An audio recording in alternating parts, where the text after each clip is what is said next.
जय जगन्नाथ दर्शक बंधु। तो आज आम यही भिडियो गोटे गुरुत्वपूर्ण विषय विषय जाना जोटा कि समस्त प्रश्न आसुव जे पाहांती स्वप्न कहीं सत होता है। तो डेरी नक चलतु जाना यह प्रति बहुत लोकों आस्था और अभिज्ञता रही। चलतु यह आध्यात्मिक और वैज्ञानिक दुई दिगरू बुझा। फास्ट आध्यात्मिक दिगरू देखिए जोटा कि धार्मिक प्रभात समयटा जोटा कि ब्रह्म मुहूर्त कहुए। यही समय मन खूब शांत शुद्ध और सत्य सहित जड़ित रहे। तेणु यही समय देखा जाउथुवा स्वप्न देवता किंबा आत्मार जणाई हो पारे बोली विश्वास कराए।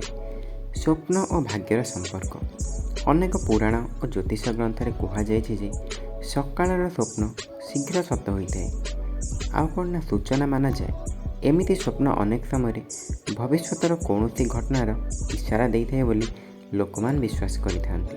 एटा था धार्मिक जुग।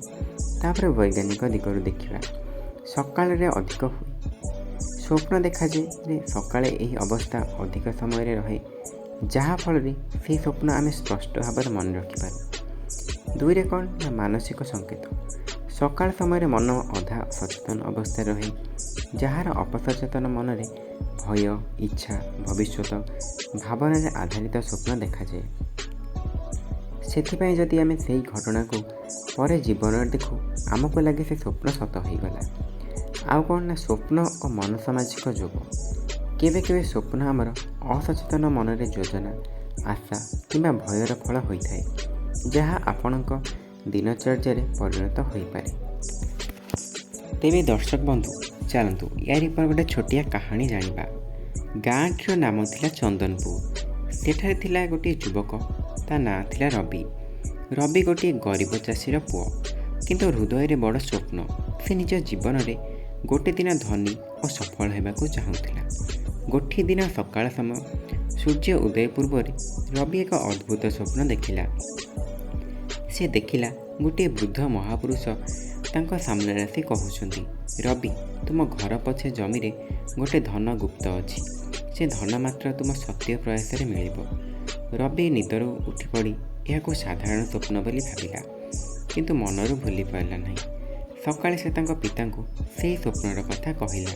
पिता हसिकी कहिले सकाळ स्वप्न सत हुए कहती चेष्टा करी देख। तापरे रवि माटी ताड़िबा आरंभ कला। अध घंटा पर माटी तले गोटे माटीर मटका मिलिला। मटका भितर धन नथिला किंतु थिला गोटे छोट देवी मूर्ति और से लेखाई थिला धन हेउची तुम परिश्रम। जे दिन तुम शरीर में घाम पड़ी माटी गंध आसब से दिन तुम भाग्य खोल। रवि से दिन ठारू निज चाष को भल भाव करने आरंभ कला। अल्प किछि वर्ष से एक सफल कृषक है। लोके कहले देख ना सकाळ स्वप्न सत है। किंतु रवि हसिकी कहला स्वप्न सत हुए जेतेबेले आमे सेही स्वप्न को सत करने को प्रयास करूँ। दर्शक बंधु आमे तो सबुदिन स्वप्न देखुं किंतु स्वप्न देखीदेले खाली हेनी। स्वप्न को सत करने को हेले आमको परिश्रम करने को पड़ो। तो सकाळ स्वप्न सत हुए किंतु से सत्य को आमर परिश्रम और आशार जीवन करे। किंतु आमे जदि स्वप्न देखा बड़ चाकरी करवा आमे यदि पाठ न पढ़ा ताले आमे चाकरी पाखु जीवा केमिति आमे तो तले दिन मजूरिया हो जावा।